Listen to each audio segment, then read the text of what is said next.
Al-Fatihah. A'udzu billahi minasyaitonir rajim. Bismillahirrahmanirrahim. Alhamdulillahi rabbil alamin arrahmanir rahim maliki yaumiddin. Iyyaka na'budu wa iyyaka nasta'in. Ihdinas siratal mustaqim. Siratal ladzina an'amta 'alaihim ghairil maghdubi 'alaihim waladdallin. Bismillahirrahmanirrahim. Alhamdulillahi rabbil alamin. Wa bihi nasta'inu ala umurud dunya waddin.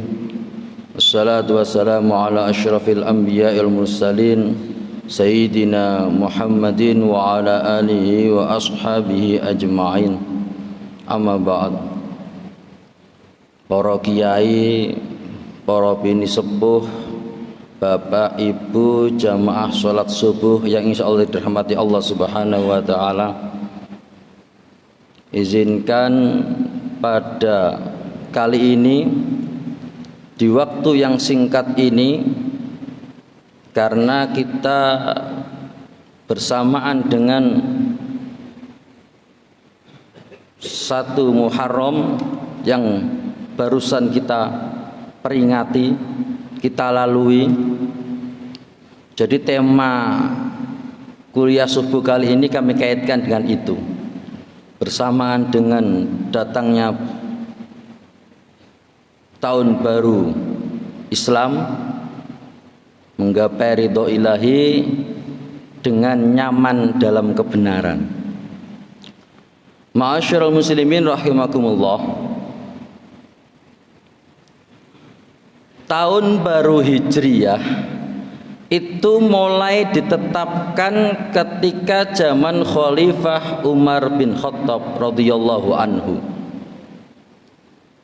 Diambil dari waktu hijrahnya Rasulullah sallallahu alaihi wasallam dari Mekah ke Madinah.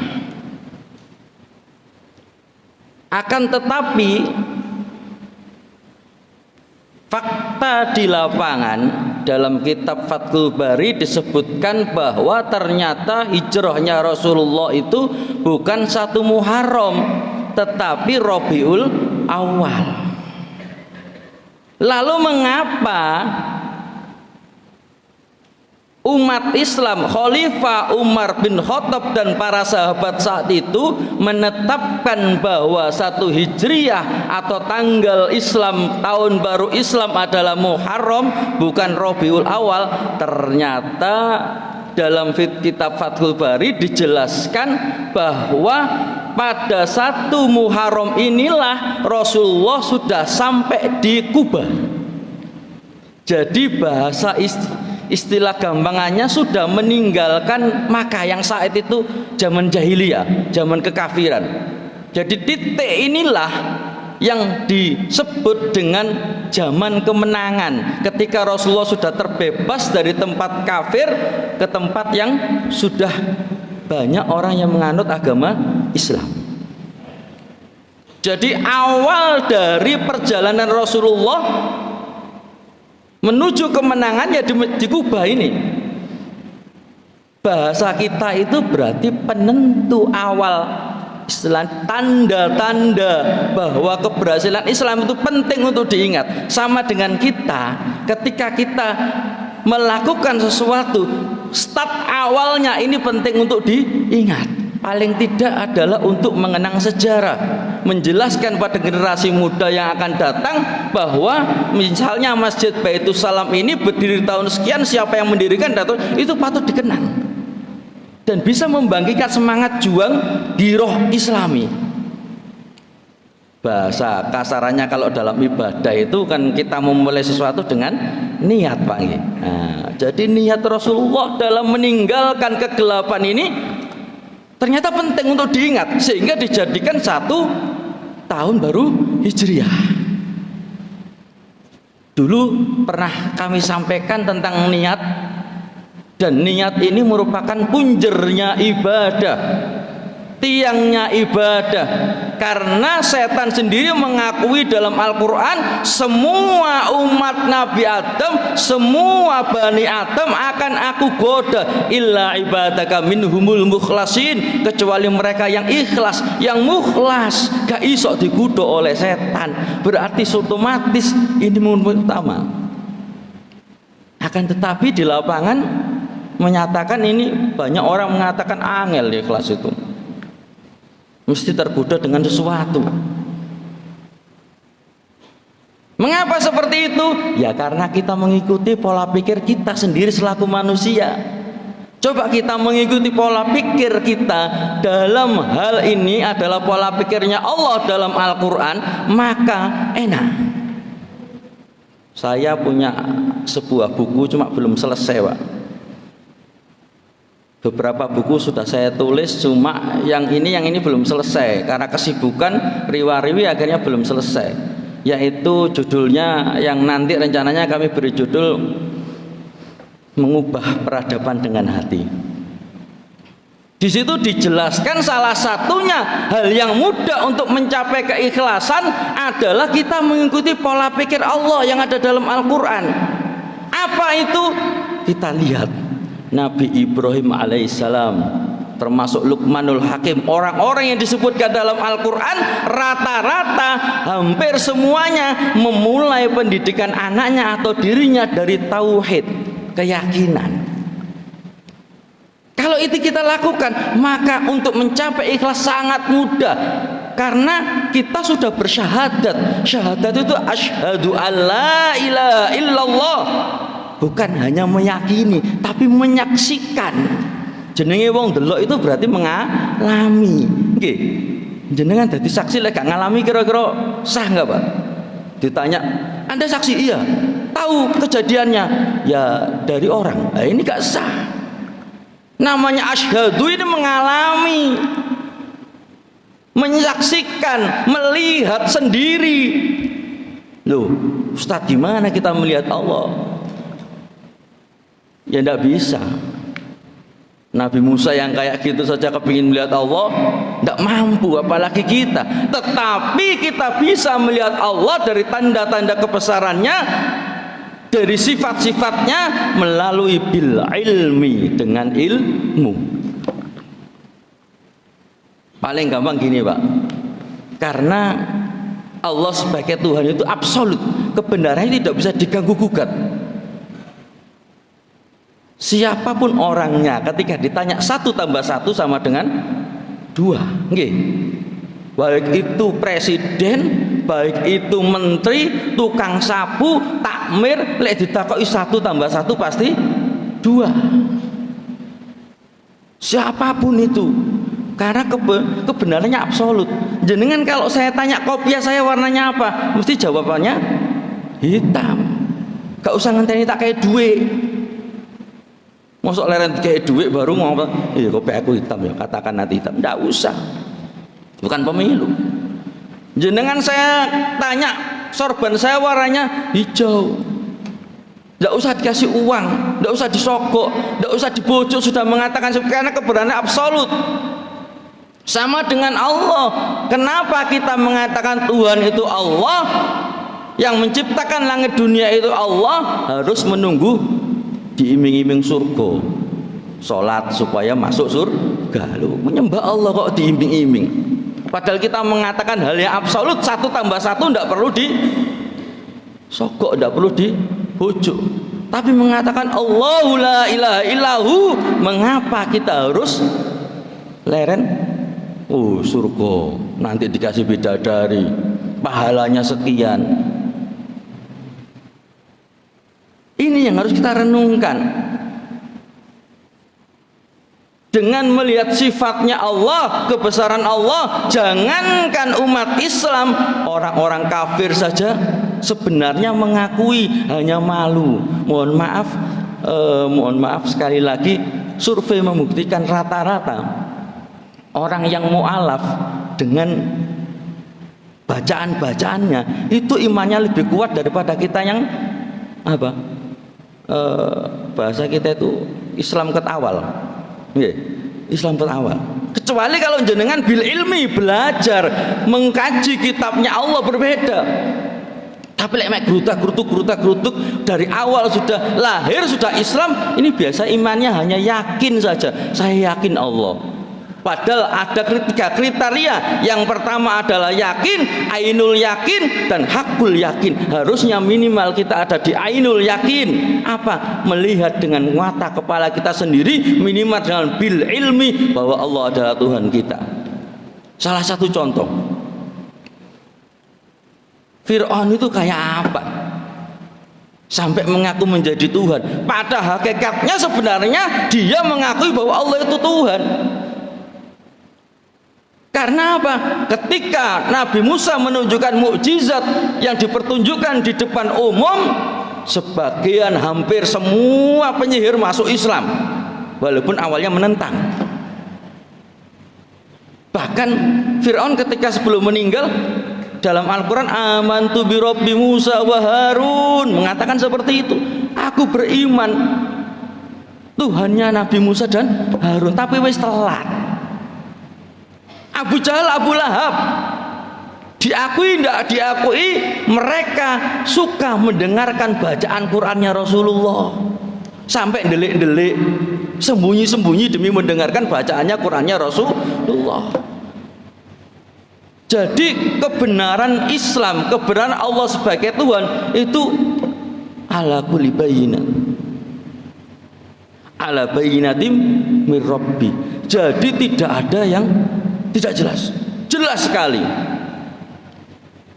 Bahkan Allah kalau nantang orang-orang kafir, gampangannya gini, jadi presiden saja perlu ada prestasi, gitu. Oh, sudah melakukan ini, minimal sudah jadi wali kota, jadi gubernur, jadi apa, jadi takmir juga ada prestasinya, sering muncul di masjid. Jadi apa lagi? Direktur ya juga ada prestasinya. Saya jadi dosen pasca sarjana ya harus doktor. Itu. Lalu Allah menyindir yang banyak orang kafir akhirnya masuk Islam dalam Al-Quran. Kalau memang engkau mengakui Lata Uzza sebagai Tuhan, oke, tidak apa-apa kata Allah. Tapi tunjukkan prestasi Lata Uzza ketika saya menciptakan langit dan bumi. Apa yang dilakukan Lata dan Uzza? Urun semen tahu apa? Urun udara atau bagaimana? Orang kafir tidak bisa menjawab. Gak lapo-lapo. Mau jadi Tuhan kok ngaku-ngaku jadi Tuhan, gak punya prestasi. Mau jadi presiden saja harus ada prestasinya. Jadi takmir harus kelihatan di masjid. Tidak mungkin jenengan milih takmir sih nggak tahu ketok masjid lah ngonten. Nah, ini jadi Tuhan, gak ada prestasi ini.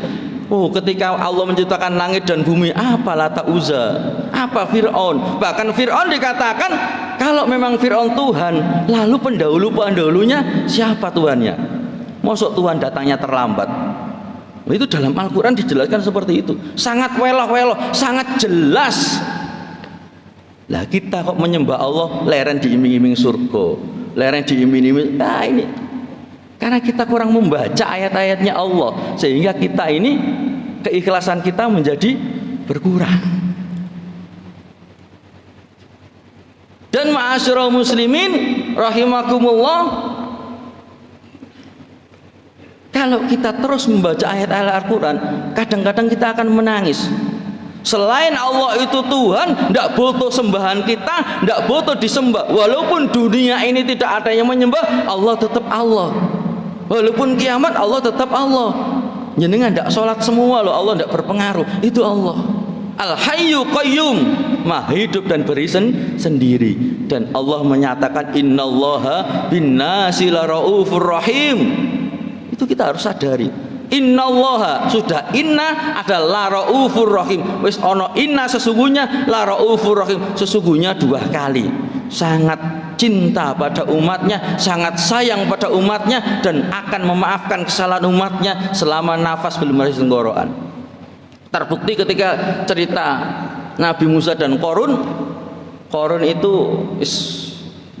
sangar Bapak Ibu sekalian, maksiatnya gak karu-karuan ya, maune api, terus gara-gara kaya sombong, sampai hartanya saja kuncinya itu dibawa orang 7 tidak kuat. Jadi harta ini nggak ono, mungkin orang sekarang sekaya Korun itu tidak ada. Akhirnya sombong, Nabi Musa mangkel, ya Allah, ini orang Korun sombong, tidak menyembah engkau kaya, tapi pengikutmu yang menyembah Allah, tapi kok miskin-miskin. Berdoa akhirnya Nabi Musa, semoga Korun ditenggelamkan dalam tanah. Lalu seketika itu karena yang berdoa Nabi Musa, ya akhirnya terjadi gempa bumi. Qarun ditelan di tanah. Saat ketika mau tenggelam, Qarun bilang apa? Ya Musa, aghithni, aghithni ya Musa, tolong aku ya Musa, tolong aku ya Musa. Jawab Nabi Musa, karena manusia gak skon paling rusak dunia kalau ada kamu. Seketika itu Allah bilang ke Nabi Musa, ya Musa, wa iya ya Musa aghithtu ya Musa. Seumpama Qarun itu minta tolong pada saya, ya Musa, ya Maulana, ya Maulana, seumpama manggil seperti itu, wahai Tuhanku, maka akan aku tolong. Loh, bayangkan itu, Qarun yang kayak gitu saja kalau minta pertolongan Allah akan ditolong, apalagi kita yang seperti ini. Makanya innallaha binnasi laraufur rahim. Dan ingat, sering kita katakan dalam suatu pertemuan, ketika kita bertemu dengan guru kita, orang tua kita, kita bilang sami'na wa ata'na. Nggih Pak nggih. Saya taati dan saya dengari dan saya taati. Ini ayat penggalan ayat yang keliru kalau menurut saya. Karena itu ada sambungannya. Tidak mungkin manusia sempurna, karena manusia pasti akan ada kesalahannya. Sampai walaupun misalnya taatnya pada orang tua, lek orang tua sakit mesti ono mangkele. Gak mungkin sami'na wa ata'na. Tapi diteruskan dalam ayat itu surat Al-Baqarah. Sami'na wa ata'na ghufranak, itu ada itunya. Saya dengarkan dan saya taati, ghufranak, tapi sepurone ya Allah lek ono kesalahan. Loh, ini menunjukkan bahwa manusia pasti ono salah dan Allah akan memaafkan kesalahan manusia kalau mau meminta maaf. Lho ngono kurang apa apike Allah Subhanahu wa taala. Makanya dalam ayat berikutnya jenengan diberi bekal Rabbana la tu'akhidna in nasina au akhtana. Ya Allah, maafkan kami, jangan siksa kami kalau kami ada salah dan perbuatan yang kurang benar. Lho wis enak-enak ya. Jadi oleh karena itu ma'asyiral muslimin, insya Allah kalau kita membaca ayat-ayatnya Allah, ya insya Allah maka kebenaran akan bayinah, jelas. Kalau sudah jelas kita yakin pada Allah bahwa Allah Tuhan kita dan hanya menyembah karena Allah, maka ini disebut ibadah mukhlasin. Karena setan sudah menyatakan tidak akan ada yang akan aku goda semuanya, manusia akan aku goda semuanya illa ibadaka minhumul mukhlasin. Mari kita awali bulan Muharram ini sekali lagi dengan niatan kembali ke jalan yang benar. Dalam artian sekali lagi sering saya ungkapkan masalah keniatan ini, dan keniatan ini kalau tidak diawali dengan tauhid yang kuat seperti yang diajarkan Nabi Ibrahim dan Luqmanul Hakim, maka kita akan melenceng. Sekali lagi, untuk mengawali niat ini bisa terjaga, kita harus sering-sering membaca ayat-ayat Allah dengan menguatkan tauhid kita, keyakinan kita kepada Allah bahwa kita menyembah kepada Allah tidak perlu diiming-iming apa-apa. Insya Allah kalau sudah seperti itu, terus kita latih, maka insya Allah kita bersama-sama akan mencapai ridhonya Allah Subhanahu wa taala dan akan nyaman berbuat kebaikan karena tidak ada tendensi macam-macam. Jadi takmir juga nyaman, jadi direktur juga nyaman, jadi kaprodi juga nyaman, jadi presiden juga nyaman, dan seterusnya, karena semuanya perbuatan kita adalah punjernya adalah karena Allah Subhanahu wa taala. Demikian dari kami, kurang lebihnya mohon maaf. Mari kita berdoa kepada Allah, semoga kita semua di majelis taklim ini ya diberi iman yang bayinah, yang jelas, sehingga kita akan melalui kehidupan di dunia ini dan nanti akan menjadi bekal kita di akhirat. Amin amin ya rabbal alamin. A'udzubillahi minasyaitonir rajim. Bismillahirrahmanirrahim. Allahumma shalli ala sayyidina Muhammad wa ala ali sayyidina Muhammad. Alhamdulillahirabbil alamin. Allahumma ighfir li ummati sayyidina Muhammad. Allahumma arham ummata sayyidina Muhammad. Allahumma astur ummata sayyidina Muhammad. Allahumma jibr ummata sayyidina Muhammad. Allahumma ighfir lana dhunubana wa li walidina wa li masyayikhana wa li muallimina wa li dzawil huquqi alaina jami'il muslimina wal muslimat wal mu'minina wal mu'minat al ahya'i minhum wal amwat. Ya Rabbi bil Mustafa baligh maqasidana wa ighfir lana ma madha ya wasi'al karamin. Rabbana atina fid dunya hasanah wa fil akhirati hasanah wa qina adzabannar. Sallallahu alaihi sayyidina Muhammadin wa ala alihi wa sahbihi wa baraka salam. Alhamdulillahi rabbil alamin. Sekian, kurang lebihnya mohon maaf. Assalamualaikum warahmatullahi wabarakatuh.